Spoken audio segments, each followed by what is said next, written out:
다음 주일은 4월 성찬주일입니다.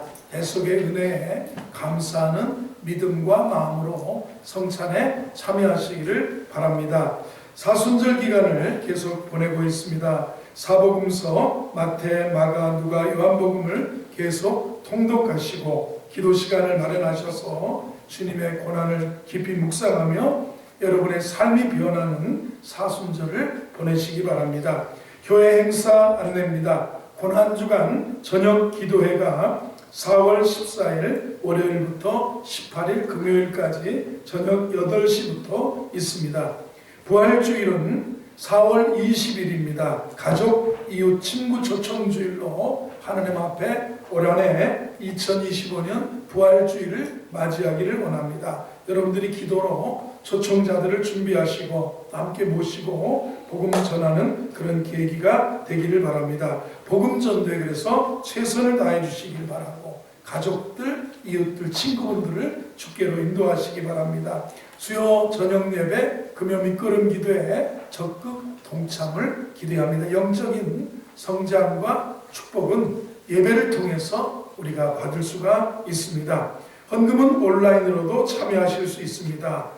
본당 청소 및 쓰레기 분리수거 다음 주에 할렐루야 목장에서 수고해 주시겠습니다. 전후장에 계신 분들에게 오늘도 잘 오셨습니다. 은혜 받으시기 바랍니다. 하겠습니다.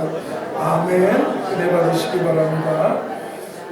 오늘은 팔복의 6번째, 마음이 청결한 자의 복. 마음이 청결한 자의 복. 오늘 말씀 8절 말씀을 띄워놔 주시기 바랍니다. 8절 말씀을 한번 같이 읽어봅니다. 시작. 마음이 청결한 자는 복이 있나니 그들이 하나님을 볼 것이며. 주님은 팔복을 통해서 주께서 계속 우리에게 전하시는 말씀은, 축복의 핵심은 마음이라는 겁니다. 심령이 가난한 자는 복이 있다. 애통하는 자도 복이 있다. 온유한 자도 복이 있다. 의에 줄이고 목마른 자의 복을, 긍휼히 여기는 자의 복. 오늘 마음이 청결한 자의 복도 우리 심령이 가난한 자에서부터 여기까지 올 동안 그 모든 것이 우리의 마음이라는 것입니다. 팔복은 이렇게 심령에서 출발해서 오늘 마음이 청결한 자는 복이 있다고 말씀하고 있습니다. 주님은 머리가 가난한 자나 머리가 청결한 자는 복이 있다고 말씀하지 않습니다. 행위가 청결한 자는 복이 있다고도 하지 않습니다. 외모가 청결한 사람이 있습니다. 의식이 철저하여서 청결한 사람 복이 있다고도 하지 않습니다. 기독교는 율법의 종교가 아니고 의식의 종교도 아닙니다. 기독교는 근본적으로 마음의 종교라는 사실을 깨닫습니다. 기독교의 종교라는 것을 붙이는 것은 합당치 않습니다. 그러나 세상 사람의 눈으로 객관적으로 기독교를 종교로 이해하려고 할 때 기독교는 마음의 종교라고 할 수 있겠습니다. 하나님은 언제나 저와 여러분의 마음을 보십니다. 중심을 보십니다. 마음은 우리 전 인격에 머무는 좌소가 됩니다. 마음의 변화가 없이는 사고의 변화나 행동의 변화가 있을 수 없습니다. 사무엘상 10장을 보면 하나님께서 이스라엘의 초대왕 사울을 부르셨는데 그때 하나님이 그에게 새 마음을 주셨다고 하셨습니다. 우리는 기독교나 그 밖에 종교를 생각할 때 뭐라고 생각합니까? 새 마음을 점차로 변화시켜 나가고 성숙시켜 나가는 것이 종교로 생각합니다. 신앙으로 생각합니다. 그러나 마음의 개량이 기독교의 목표가 아니라는 겁니다. 하나님께로부터 새 마음을 받았던 사울 왕, 그는 마음 관리에 실패했습니다. 정치기적인 삶의 실패를 인생에 가져왔습니다. 그는 하나님께 불순종했습니다. 마음으로 하나님을 영화롭게 하지 못했습니다. 그래서 하나님은 사울을 버리시고 하나님의 마음에 적합한 자를 찾으셨습니다. 그때 찾은 사람이 다윗입니다. 사무엘 선지자가 하나님 명령 따라 다윗을 발견해서 기름을 부으려고 이새의 집에 찾아갔습니다. 아들들을 다 모이게 해라. 하나님이 가르치고 지적하는 사람에게 기름을 부으려고 했습니다. 맏아들 엘리압을 사무엘이 좋게 여기고 추천하면서 하나님 앞에 기름 부으려고 했습니다. 엘리압의 용모가 뛰어났습니다. 그러나 하나님이 하시는 말씀입니다. 나 여호와는 사람의 외모를 보지 않고 중심을 본다 그러셨어요. 하나님은 오늘도 변함없이 우리의 마음을 보십니다. 예수님은 말씀합니다. 마음이 청결한 자는 복이 있나니 그들이 하나님을 볼 것이다 했습니다. 왜 우리 마음이 청결해야 됩니까? 옆에 계신 마음이 청결하십시오 해보세요. 우리 인간의 본성 자체는 불결하기 때문에 그렇습니다. 하나님을 알되 하나님을 영화롭게도 아니하고 감사치도 아니하고 오히려 그 생각이 허망해지며 미련한 마음에 어두워졌다고 로마서 1장 21절에서 말씀하고 있습니다. 예수 밖에 있는, 그리스도 밖에 있는 이방인들의 영적 상태입니다. 자연인, 태어난 본디 본래의 생태적인 인간의 본연의 마음은 미련해서 어둠 가운데 있다는 겁니다. 그래서 에레미야 선지자는 뭐라고 할까요? 만물보다 거짓되고 심히 부패한 것은 사람의 마음이라고 했습니다. 이걸 누가 능히 알겠느냐? 마태복음 15장에서 마음에서 나오는 것은 악한 생각과 살인과 간음과 음란과 도둑질과 거짓 증거 회방이니 이런 것들은 사람들을 더럽게 하는 것이요. 이렇게 말씀합니다. 주님은 외적인 것보다 인간의 마음의 정결함을 중요시 여기고 있다는 겁니다. 그래서 우리가 왜 깨끗해야 되냐? 본디 우리 마음이 깨끗이 않고 더럽기 때문에 그렇다. 그리고요, 주님과 교통, 주님과 교제를 누리기 위해서 우리는 마음이 청결해야 합니다.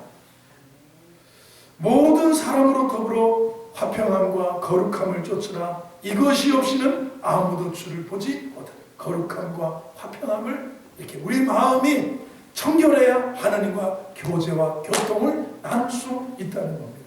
주님과 교제하기 위한 겁니다. 그래서 여러분, 믿음의 여러분, 청결한 마음을 갖는 자가 복 있는 거예요.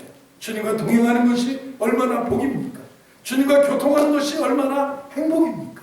그래서 우리는 마음이 청결한 자는 복이 있나니 그들이 하나님을 볼 것이다 그랬습니다. 청결은 하나님 백성을 향한 하나님의 절대적인 요구이고 하나님의 뜻이라는 겁니다. 그리고요, 우리가 청결한 마음을 갖는 것이 왜 필요하냐면 하나님 나라에 들어가기 위한 절대적인 조건입니다. 베드로전서 1장 4절에는 썩지 않고 더럽지 않고 쇠하지 아니하는 기업을 잊게 하시나니 곧 너희를 위하여 하늘에 간직하신 것이니라.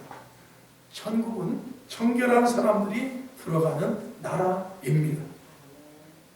요한은 천국을 설명할 때 무엇이든지 속된 것이나 가증한 일 또는 거짓말하는 자는 결코 그리로 들어오지 못하되 오직 어린 양의 생명책에 기록된 자들, 깨끗한 자가 천국 들어간다. 죄사함 받아 정결하게 하는 셈으로부터 보혈의 셈에 씻음 받은 자들이 천국 백성이 된다는 것입니다. 우리가 이 불결의 문제를 해결받지 않으면 우리는 천국을 들어갈 수 없다는 것입니다. 고린도전서 6장 9절에서도 불의한 자가 하나님 나라를 유업으로 받지 못할 줄을 알지 못하느냐 이렇게 말씀했습니다. 그래서 천국을 구하는 성도는 불결한 마음을 버리셔야 합니다. 이미 하나님의 백성된 여러분과 저도 이 하나님 나라에 적합한 백성이 되기 위해서 더 거룩함을 추구하며 살아가는 그런 은혜가 있게 되기를 주의 이름으로 축원합니다.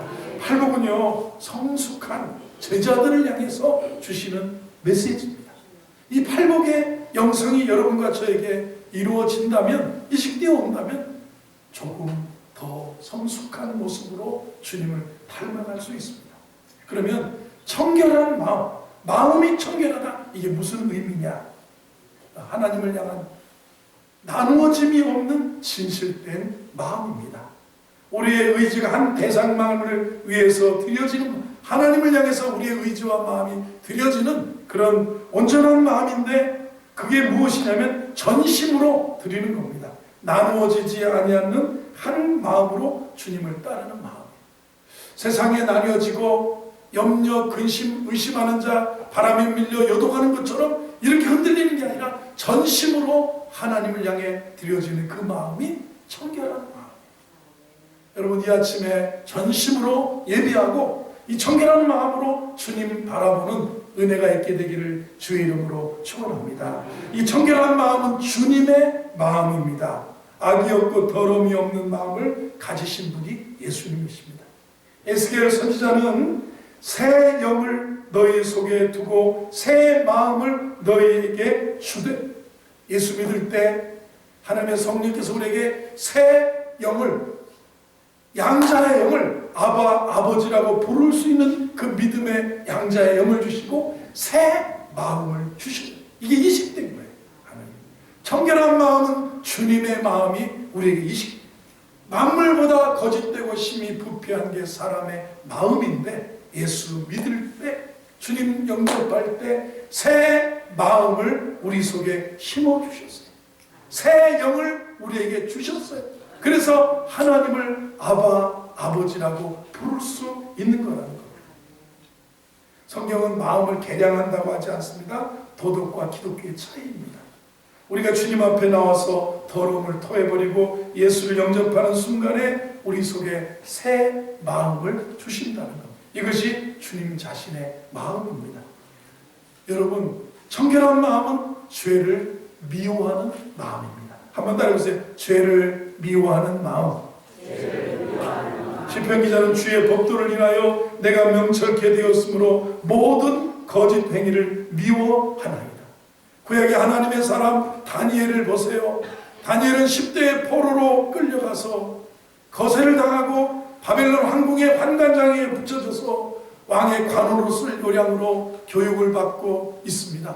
왕의 음식이 내려옵니다. 왕의 신전에 바쳐진 고기의 음식이, 기름진 음식이 내려오고 포도주가 내려오는데 다니엘은 뜻을 정하여 왕의 음식과 포도주로 자신을 더럽히지 않기를 작정하고 환관장에게 아뢰고 시험하고, 우리가 그래도 이 왕의 음식이 아닌 그 채식 같은 걸 먹어서 하나님 앞에 우리 얼굴이 어떤가 봐달라고 하는 그 뜻을 정하는 마음, 죄를 미워하는 마음이에요.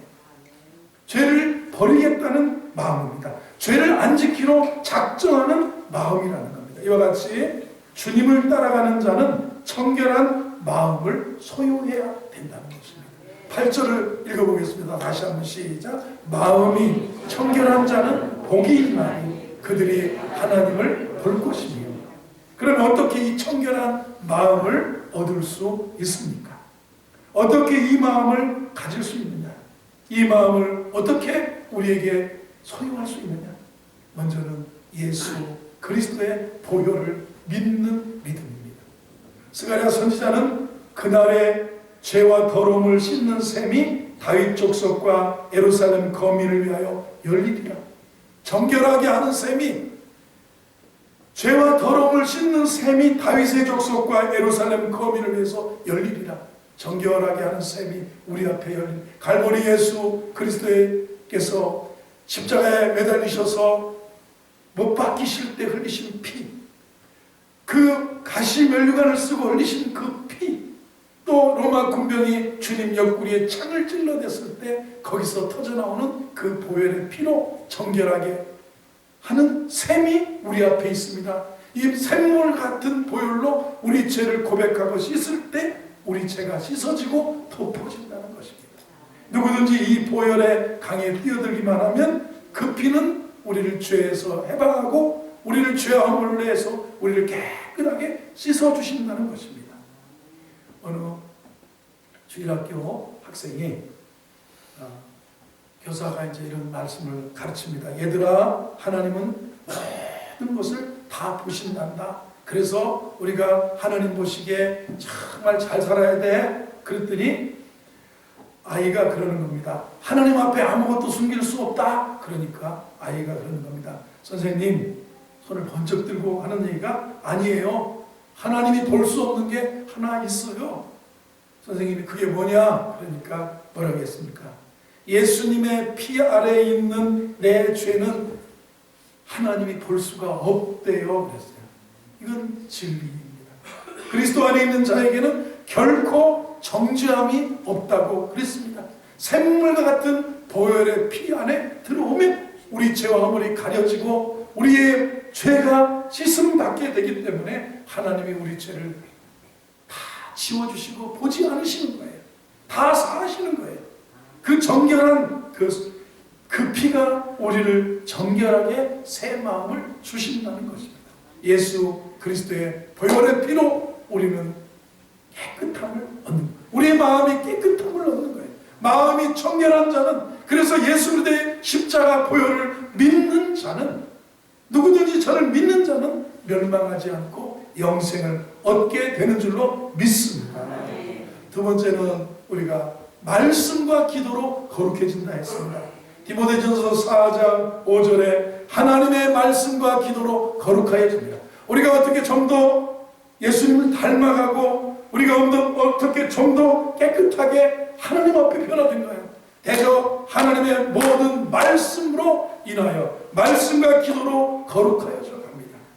우리의 영혼과 인격에 말씀을 채울 때 거룩해서 주님 닮아갑니다. 우리의 영혼과 인격에 기도의 그런 물줄기가 솟아날 때, 하나님과의 기도의 채널이 열려져 있을 때 우리가 청결하게 되는 변화가 찾아온다는 겁니다. 다윗은 그가 범죄하고 나서 하나님이여 내 속에 정한 마음을 창조하시고 정직한 영을 새롭게 하여 주옵소서 그랬습니다. 말씀과 기도로 하나님이여 내 속에 정한 마음 정직한 영을 새롭게 해달라. 대자 하나님의 모든 말씀과 기도로 거룩해진다. 여러분, 말씀 없이 성수 없어요. 말씀 없이 변화 없어요. 기도 없이 거룩해져 가지 않아요. 기도 없이 말씀 없이 예수님 닮아갈 수 없습니다. 마음이 청결한 자는 복이 있다고 했습니다. 어떤 복입니까? 하나님을 본다 그랬어요. 아무튼 하나님을 볼 것입니다. 그래서 약속의 이 의미, 본다고 하는 의미, 여러분 하나님 보셨습니까? 가끔 신학을 공부한 사람 입장에서 저는 예수 믿고 하나님 봤습니다, 만났다, 이런 경험적인 이런 약간의 상징성이 있어요. 하나님께서 모세에게 나타나실 때도 호렙산에서 모세야 저 반석 위에 서라, 내가 너에게 지나가리니 그러나 내 얼굴은 보지 못하고 내 등 뒤만 볼 것이다 하면서 지나가실 때 하나님의 모세를 이렇게 누르시고 지나치시고 모세는 눈을 들어서 하나님을 보았는데 그 뒷모습만 보입니다. 하나님의 거룩하심 앞에, 하나님은 거룩하신 분이고 우리 인생은 죄악된 인생이기 때문에 그 거룩함에 설 수 없습니다. 이 본다는 의미, 마음이 청결한 자는 복이 있나니 저희가 하나님을 볼 것이며, 죄 문제가 해결되고 청결한 마음을 얻으면 영광스러운 하나님이 보여지고 느껴지기 시작합니다. 구체적으로 본다는 의미는 뭐냐면 교제입니다. 내세와 현세에서 성도가 누리는 하나님과의 교제입니다. 여러분, 하나님을 볼 수 있다, 마음 본다는 것은 교제. 자, 어디 가냐? 고향에 부모님 뵈러 가요. 부모님을 보러 가는 거예요. 부모님을 만나서 옛날 얘기도 하고 문안도 엿듣고 대화도 하고 교훈도 받고 책망도 받고 위로와 격려도 얻고, 이게 무엇이냐면 본다 하고 하는 말은 교제입니다. 하나님을 본다. 저와 여러분이 하나님과의, 그게 아담 하와 이후에 범죄한 인간은 하나님과의 단절되었어요. 에덴에서 추방됐어요. 아담아 내가 어디 있느냐? 내가 벗었으므로 두려워하여 나무 그늘에 숨었나이다. 그리고 에덴 동산에서 그들은 쫓김을 받고 땅에 밭 깔고 땀 흘리고 해산하는 고통 속에 에덴의 동쪽에 이렇게 쫓겨나서 인생을 살게 된 거 아니겠습니까? 그러면 하나님을 본다는 말은 하나님과의 교제를 누린다는, 마음 깊은 곳에 하나님을 느끼기 시작합니다. 마음이 보혈로 씻어 청결하게 된 그 심령, 기도와 말씀으로 청결하게 된 그 심령이 하나님을 깊은 곳에서 느끼기 시작합니다. 하나님의 임재가 느껴집니다. 하나님의 음성이 마음속에 들려지기 시작합니다. 하나님의 마음이 내 마음에 전달되기 시작합니다. 하나님이 내 안에, 하나님 안에 내가 있는 것을 경험하게, 이게 하나님을 본다. 이렇게. 하나님을 볼 것이다. 교제입니다. 교통입니다. 지혜로운 자와 동행하면 지혜를 얻고 미련한 자와 사귀면 해를 받는다 그랬습니다. 하나님과 많은 시간을 보낸 사람에게, 여러분 인생을 보세요. 많은 시간을 보낸 사람에게 영향을 받습니다. 네가 청년의 정욕을 피하고 주를 깨끗한 마음으로 부르는 자들과 함께 의와 믿음과 화평과 사랑을 쫓으라. 성도와의 교제 속에서 우리는 예수님의 인격을 닮아가는 것처럼 하나님과의 교제가 이루어진다는 겁니다. 하나님의 형상을 닮아가요. 본다는 것은 하나님, 여보세요. 부부가 닮는 이유. 시골의 할아버지를 집에, 할머니 집에 손자를 맡겨보세요. 할머니한테 손자를 맡겨보세요. 할머니 말투도 그대로 담고, 할아버지가 뒷짐지고 감나무 밑을 배회하면 손자도 뒷짐지고 엄마 이러고 배회하는 거예요. 늘 무엇입니까? 닮는 이유는 매일 쳐다보고 살기 때문에 그렇습니다. 여러분을 쳐다보고 사는 사람은 여러분을 닮습니다. 그러면 여러분이 주님을 보면 주님을 닮습니다. 심리학에서요, 소년기의 열망은 소유의 열망이라. 유년 소년기의 열망은 그래서 태어나면서 어떻게 합니까? 청년기의 열망은 그럼 경험의 열망이에요. 소년기는 소유, 청년기는 경험, 그 다음에 장년기의 열망은 인격의 열망이 되어야 된다고 그러는데, 소년기에는 갖는 것에, 소유하는 것에 관심이 있습니다. 어린아이들은 가지고 싶어하는 강렬한 소망을, 열망을 갖고 태어나기 때문에 태어나면서 움켜쥐고, 그리고 젖을 빨면서도 어머니 젖꼭지를 꼭 물고, 잘 때도 공갈 젖꼭지를 빨아야만 자는 거예요. 그거라도 소유하고. 그리고요, 이 열망 속에서 삶을 시작하고 나중에는 장난감 때문에 마트에서 들어 눕는 그런 역사도 일어나는 거예요. 달라는 거예요. 소년기에 갖는 것에 관심이 있습니다. 청년기에 도달하면 소유 이상의 것을 원하게 된다는 겁니다. 경험의 열망입니다. 무엇을 가지고 있다는 사실만으로 만족하지 못하고, 무엇을 행하고 있고 보람이 무엇인지를 알기를 시작하고, 땀 흘림, 운동하고 난 다음에, 내가 봉사하고 한 다음에 무엇입니까? 그런 경험 오는 거. 이 경험에 대한, 여행하고의 경험, 이런 것들을 열망합니다. 장년기가 되면은 인격에 대한 열망이 생깁니다. 자신이 무엇이 되었는지를 생각합니다. 사람이 40세가 되면 자신의 얼굴에 책임을 져야 된다는 말이 있지 않습니까?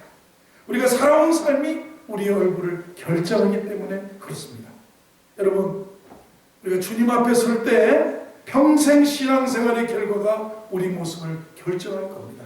주님을 닮은 모습으로 주님 앞에 서면 얼마나 아름답게, 너 나를 바라보고 너 나에게 청결한 마음을 갖더니 나를 닮았구나. 그래서 우리 아들, 딸을 보고 왜 우리가 흐뭇해하느냐면, 요게 내를 닮았거든. 요게 지 아버지를 닮았어요. 너무너무 보기 좋은 거예요. 나 안 닮은 사람이 뭘 그렇게, 나 닮지 마라, 네 아버지는 닮지 마라. 이렇게 인생은, 우리 아버지가 얼마나 그렇게 살았으면 그렇겠지만 대부분 사람은 나를 닮아서 좋은 거예요. 나를 꼭 빼다 닮아서 이쁜 거예요. 주님 닮은 우리가 주님 앞에 서는 날 주님은 기뻐하실 거라는 겁니다. 주님도 이와 같은 기쁨으로 우리를 맞아주실 거라는 겁니다. 그래서요, 우리 생각해 보세요. 마음이 깨끗한 사람이란 어떤 사람입니까? 인격의 중심이 깨끗하고 모든 행동의 근원이 순수한 사람, 인격이 깨끗하고 모든 행동의 근원이 마음이 순수한 사람, 그런 사람 여러분이 되기를 바랍니다.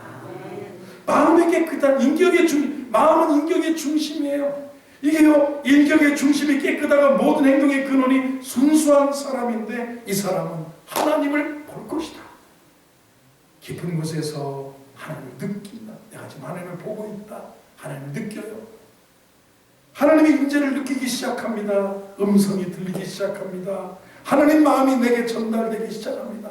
아버지 마음이, 하나님 아버지의 마음이 느껴지고, 컴패션, 함께 느끼는 그런 마음이 들려요. 그리고 무엇일까? 하나님이 내 안에, 내가 하나님의 안에 있는 것을 경험하게 되는, 이것이 신앙생활의 성숙이고 큰 은혜예요. 사랑하는 성도 여러분, 하나님이 함께 하시는 인생이 되기를 바랍니다.